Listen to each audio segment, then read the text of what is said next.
Hello students, मैं Mithilesh Gupta, associate professor political science. आज हम अमेरिकी संविधान में शक्ति पृथक्करण सिद्धांत का अध्ययन करेंगे। सरकार के 3 अंग होते हैं: व्यवस्थापिका, कार्यपालिका और न्यायपालिका। व्यवस्थापिका कानूनों को निर्माण करती है। कार्यपालिका इन कानूनों के अनुसार शासन का संचालन करती है और न्यायपालिका कानून के आधार पर न्याय प्रदान करने का कार्य करती है। तो सरकार के इन 3 अंगों के पारस्परिक संबंध किस प्रकार के हों, इस संदर्भ में अनेक सिद्धांतों का प्रतिपादन किया गया है, जिसमें एक प्रमुख सिद्धांत है शक्ति पृथक्करण का सिद्धांत। तो ये सिद्धांत क्या है, इसका प्रतिपादन किसने किया है? शक्ति पृथक्करण सिद्धांत का प्रमुख प्रतिपादक विद्वान जो है वो है मोंटेस्क्यू। इस सिद्धांत के अनुसार शासन की शक्तियों के मिल जाने से निरंकुश शासन की स्थापना हो सकती है और शासन के द्वारा व्यक्तियों की स्वतंत्रता का, उनके अधिकारों का अपहरण किया जा सकता है। इसलिए शासन शक्तियों को सीमित करने हेतु और शासन के प्रत्येक अंग के द्वारा वही कार्य किया जाना चाहिए जो कि उसका कार्य है। जैसे व्यवस्थापिका कानूनों को निर्माण का कार्य करे, कार्यपालिका प्रशासन का संचालन करे और न्यायपालिका न्याय प्रदान करने का कार्य करे। मोंटेस्क्यू कहते हैं कि सरकार के तीनों अंगों में से प्रत्येक अपने क्षेत्र में स्वतंत्र होना चाहिए, उसे अपने कार्य क्षेत्र तक ही सीमित रहना चाहिए और उसके द्वारा दूसरे अंग के कार्यों को प्रभावित करने या उस पर नियंत्रण करने की चेष्टा नहीं करनी चाहिए। तो इस प्रकार से शक्ति पृथक्करण का जो सिद्धांत है वो शक्तियों की पृथकता में विश्वास रखता है, यानी कि सरकार के प्रत्येक अंग को या व्यवस्थापिका, कार्यपालिका और न्यायपालिका को केवल अपने अपने निर्धारित कार्य ही करने चाहिए, दूसरे के कार्यों में हस्तक्षेप नहीं करना चाहिए। यही शक्ति पृथक्करण का सिद्धांत है, जिससे कि प्रत्येक अंग अपने क्षेत्र में सीमित रहे और नागरिकों की स्वतंत्रता का, उनके अधिकारों का अपहरण ना कर सके, उनकी रक्षा की जा सके। अमेरिका में हम देखते हैं कि अमेरिकन जो संविधान निर्माता थे वो अमेरिका में सीमित शासन की स्थापना करना चाहते थे। इस हेतु उन्होंने अमेरिकन संविधान में संघात्मक शासन व्यवस्था, अध्यक्षात्मक शासन व्यवस्था, मौलिक अधिकारों की व्यवस्था के साथ ही अमेरिकन संविधान को शक्ति पृथक्करण सिद्धांत पर भी आधारित किया गया, जिससे शासन जो है अत्यधिक शक्तिशाली होकर नागरिक स्वतंत्रताओं को आघात ना पहुंचा सके। उनका विश्वास था संविधान निर्माताओं का कि जितनी अधिक शक्ति होगी उतनी ही उनके दुरुपयोग की आशंका बनी ही रहेगी। इसलिए वहाँ शक्ति पृथक्करण सिद्धांत को अपनाया गया। डॉक्टर फाइनर कहते हैं कि अमेरिकन संविधान शक्ति विभाजन सिद्धांत पर आधारित विश्व में सर्वाधिक प्रसिद्ध राज्य शासन है। अब हम यहाँ अध्ययन करेंगे कि अमेरिकन संविधान को किस प्रकार से शक्ति पृथक्करण सिद्धांत पर आधारित किया गया है, यानी कि कौन कौन से अनुच्छेद जो हैं वो शक्ति पृथक्करण पर आधारित हैं, कि वो बताते हैं कि अमेरिकन संविधान में इस सिद्धांत को स्थान दिया गया है। यहाँ हम देखते हैं अमेरिकन संविधान में कहीं भी इस सिद्धांत की औपचारिक घोषणा नहीं की गई है। शक्ति विभाजन सिद्धांत जो है फिर भी अमेरिकन संविधान की मूल भावना है। अमेरिकन संविधान के जो प्रथम 3 अनुच्छेद हैं, अनुच्छेद 1, अनुच्छेद 2 और अनुच्छेद 3। ये तीनों ही जो अनुच्छेद हैं वो शक्ति विभाजन से संबंधित हैं, जिनमें विधायी, प्रशासनिक और न्यायिक जो शक्तियां हैं वो पृथक पृथक संस्थाओं और विभागों को दी गई है। तो यहाँ देखते हैं किस प्रकार से ये अनुच्छेद शक्तियों का विभाजन करते हैं।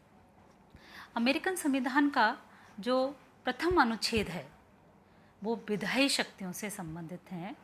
उस अनुच्छेद में कहा है, प्रथम अनुच्छेद में, कि संविधान में प्रदान की गई समस्त विधायी शक्तियाँ एक कांग्रेस में निहित होंगी। यानी कि समस्त विधायी शक्तियाँ अमेरिका में केवल कांग्रेस को प्रदान की गई हैं।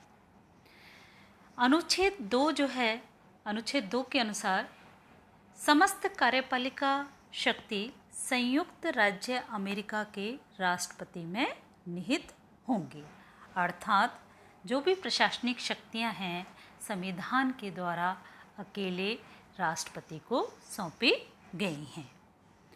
अनुच्छेद 3 के अनुसार न्याय संबंधी समस्त शक्तियां एक सर्वोच्च न्यायालय तथा उन निम्न न्यायालयों में निहित होंगी जिन्हें कांग्रेस समय समय पर स्थापित करेंगी। इस तरह से न्यायिक शक्तियाँ किसको दी गई हैं? न्यायपालिका को। तो इस प्रकार से हम देखते हैं अमेरिकन संविधान के द्वारा शासन की समस्त शक्तियों को विधायी, प्रशासनिक और न्यायिक को स्पष्ट रूप से विभाजित किया गया है 3 अंगों में, जिससे तीनों ही अंग अपने कार्यों का संपादन एक दूसरे से अधिक स्वतंत्र रहकर कर सकें। तो इसके अतिरिक्त अन्य जो व्यवस्थाएं की गई हैं जिनमें शक्ति विभाजन जो सिद्धांत हैं हमें और देखने को मिलता है वो हैं कि इनके अतिरिक्त, मतलब संवैधानिक प्रावधानों के अतिरिक्त भी अमेरिकन संविधान में ऐसी अनेक व्यवस्थाएं की गई हैं जो शक्ति पृथक्करण सिद्धांत को महत्व प्रदान करती हैं और उससे अच्छे से लागू करने के प्रावधान जो दिए गए हैं वो हैं,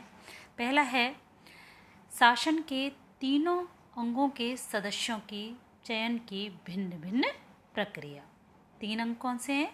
व्यवस्थापिका, कार्यपालिका और न्यायपालिका। तो वहाँ देखते हैं सीनेट और प्रतिनिधि जो सभा है उनके सदस्यों का निर्वाचन जनता के द्वारा प्रत्यक्ष रूप से किया जाता है। राष्ट्रपति का निर्वाचन एक निर्वाचक मंडल के द्वारा अर्थात अप्रत्यक्ष रूप से होता है और न्यायाधीशों की नियुक्ति सीनेट के अनुसमर्थन से राष्ट्रपति द्वारा अर्थात मनोनयन के द्वारा की जाती है। इस प्रकार से अमेरिकन संविधान में निर्वाचन की दृष्टि से तीनों ही अंगों की निर्वाचन प्रक्रिया, अंगों की प्रकृति अलग अलग है। दूसरी व्यवस्था जो वहाँ है वो है सरकार के विभिन्न अंगों का अलग अलग कार्यकाल। प्रतिनिधि सभा का कार्यकाल 2 वर्ष है, सीनेट 6 वर्ष के लिए निर्वाचित होती है, राष्ट्रपति का निर्वाचन 4 वर्ष के लिए किया जाता है और न्यायाधीशों की जो नियुक्ति है वो आजीवन होती है।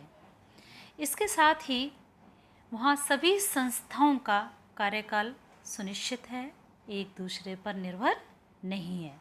यानी कि जो कांग्रेस है वो राष्ट्रपति और न्यायाधीशों को केवल महाभियोग के माध्यम से हटा सकती है और राष्ट्रपति जो है वो कांग्रेस के किसी भी सदन को समय से पूर्व भंग नहीं कर सकता है।